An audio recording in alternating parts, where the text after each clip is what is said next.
Ang programang ito ay rated SPG. Striktong patnubay at gabay ng magulang ang kailangan. Maaaring may masiselang tema, lengguwahe, karahasan, sexual, horror o droga na hindi angkop sa mga bata.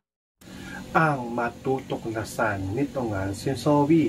So ito nga si Zoe sa kanyang pagbabalik dito nga sa ospital kung saan nga ito nagtatrabaho ay dito na nga niya matutuklasan ang ginawang pagpapa-DNA test ng kanyang ama na ito nga si Robert. Kaya pala isipan nga dito nga kay Zoe kung sino nga ito nga pinag-DNA test ng kanyang ama at kung bakit sekreto nga lang daw ito at wala nga daw itong record kung sino nga ang pinag-DNA test dito nito nga ni Robert.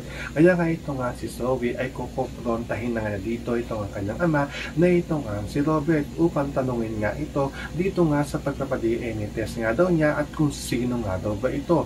Pero hindi nga dito makakakuha ng magandang sagot ito nga si Zoe, kaya dito na nga gagawa ito nga si Zoe ng paraan upang imbestigahan nga niya ito at alamin kung sino nga ito nga pinag-DNA test ito nga daw kanyang ama na ito nga daw si Robert. So pakakaabangan natin dito kung ito na nga ba ang tamang panahon upang malaman nga nito nga ni Zoe ang tungkol nga dito nga kay Annalyn na anak nga ng kanyang ama na ito nga si Robert. Yan ang ating mga pakakarotokan at pakakaabangan dito nga lang sa Abot Kamay na Pangarap.